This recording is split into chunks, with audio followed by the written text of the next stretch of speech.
नमस्कार दोस्तों, आज हम बात करेंगे भगवद गीता के 12वें अध्याय के बारे में, जिसे भक्ति योग के नाम से भी जाना जाता है। अध्याय 12 भक्ति योग, भक्ति का विज्ञान।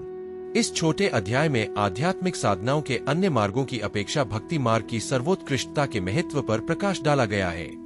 इसका प्रारंभ अर्जुन द्वारा श्री कृष्ण से पूछे गए इस प्रश्न से होता है कि वह योग में किन्हें पूर्ण माने, क्या जो भगवान की साकार रूप में भक्ति करते हैं या वे जो निराकार ब्रह्मा की उपासना करते हैं। इसका उत्तर देते हुए श्री कृष्ण कहते हैं कि दोनों मार्ग भगवत प्राप्ति की ओर ले जाते हैं, किंतु वे उनकी साकार रूप की पूजा करने वाले भक्त का श्रेष्ठ योगी के रूप में सम्मान करते हैं। वे स्पष्ट करते हुए कहते हैं कि मायाबद्ध देहधारियों के लिए उनके निराकार अव्यक्त रूप की आराधना करना कष्टदायक और अत्यंत कठिन है, जबकि साकार रूप की आराधना करने वाले भक्त अपनी चेतना के साथ भगवान में विलीन हो जाते हैं और उनके प्रत्येक कर्म भगवान को समर्पित होते हैं तथा वे शीघ्रता से जीवन मरण के बंधनों से मुक्त हो जाते हैं। इसलिए श्री कृष्ण अर्जुन को अपनी बुद्धि उन्हें समर्पित करने और अपने मन को केवल उनकी प्रेमी भक्ति में स्थिर करने के लिए कहते हैं। किंतु ऐसा प्रेम प्रायः संघर्षमयी आत्मा लभ्य नहीं होता।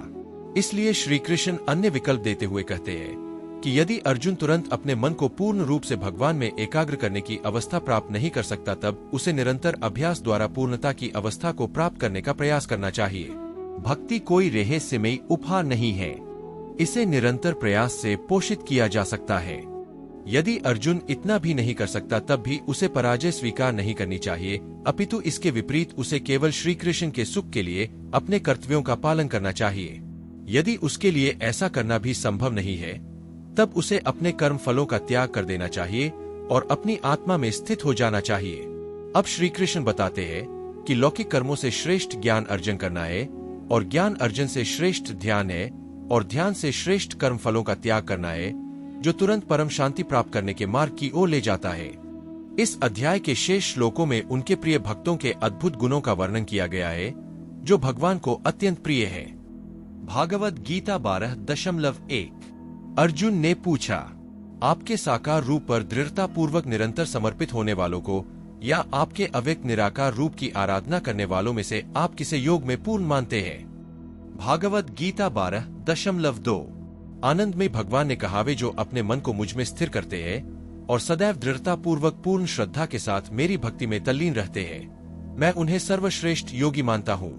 भागवत गीता 12.3 12.4 लेकिन जो लोग अपनी इंद्रियों को निग्रह करके सर्वत्र संभाव से मेरे परम सत्य, निराकार, अविनाशी, निर्वचनीय, अव्यक्त, सर्वव्यापक, अकल्पनीय, अपरिवर्तनीय, शाश्वत और अचल रूप की पूजा करते हैं, वे सभी जीवों के कल्याण में संलग्न रहकर मुझे प्राप्त करते हैं। भागवत गीता 12.5 जिन लोगों का मन भगवान के अव्यक्त रूप पर आसक्त होता है, उनके लिए भगवान की अनुभूति का मार्ग अति दुष्कर और कष्टों से भरा होता है।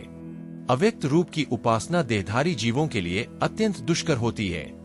भागवत गीता 12.6 12.7 लेकिन जो अपने सभी कर्मों को मुझे समर्पित करते हैं और मुझे परम लक्ष्य समझकर मेरी आराधना करते हैं और अन्य भक्ति भाव से मेरा ध्यान करते हैं, मन को मुझ में स्थिर कर अपनी चेतना को मेरे साथ एकीकृत कर देते हैं। हे पार्थ, मैं उन्हें शीघ्र जन्म मृत्यु के सागर से पार कर उनका उद्धार करता हूँ। भागवत गीता 12.8 अपने मन को केवल मुझ पर स्थिर करो और अपनी बुद्धि मुझे समर्पित कर दो, इस प्रकार से तुम सदैव मुझ में स्थित रहोगे, इसमें कोई संदेह नहीं है। भागवत गीता 12.9 हे अर्जुन, यदि तुम दृढ़ता से मुझ पर अपना मन स्थिर करने में असमर्थ हो तो सांसारिक कार्यकलापों से मन को विरक्त कर भक्ति भाव से निरंतर मेरा स्मरण करने का अभ्यास करो।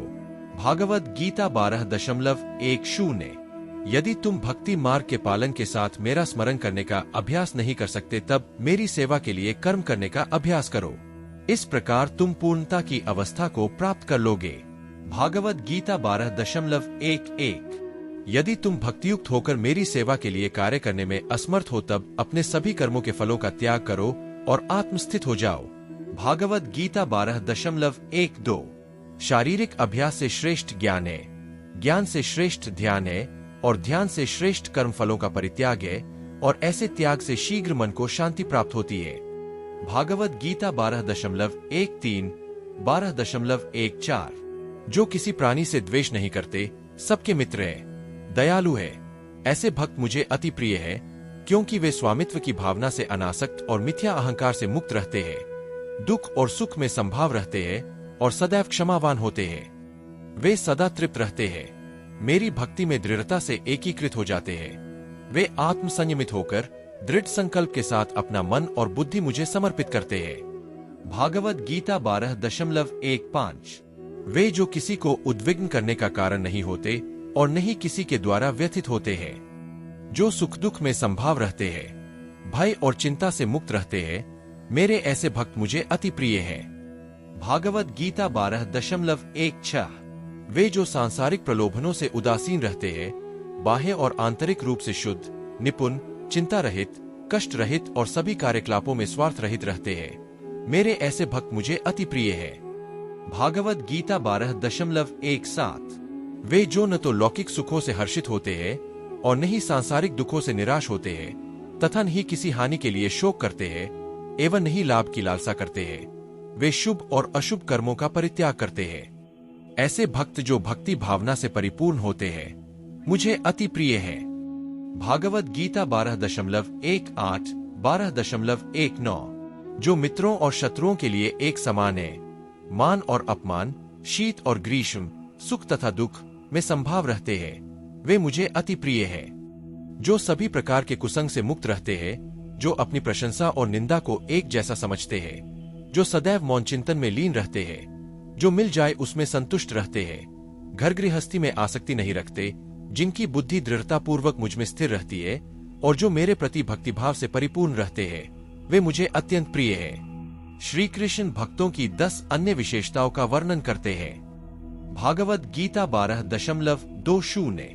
वे जो यहाँ प्रकट किए गए इस अमृत रूपी ज्ञान का आदर करते हैं और मुझ में विश्वास करते हैं तथा निष्ठा पूर्वक मुझे अपना परम लक्ष्य मानकर मुझ पर समर्पित होते हैं, वे मुझे अति प्रिय है। तो दोस्तों, आज हमने भगवत गीता के 12वें अध्याय भक्ति योग के बारे में जाना। भगवान श्री कृष्ण ने हमें बताया कि सच्चा भक्त वह है जो न केवल भगवान की पूजा करता है, बल्कि अपने हृदय में उनका ध्यान भी करता है। अगर आपको यह वीडियो पसंद आया हो तो कृपया इसे लाइक और सब्सक्राइब करें। साथ ही अगर आपके मन में इस अध्याय या भगवत गीता से जुड़ी कोई भी सवाल हो तो आप हमें कमेंट में लिख सकते हैं। हम आपके सभी सवालों का उत्तर देने के लिए तैयार हैं।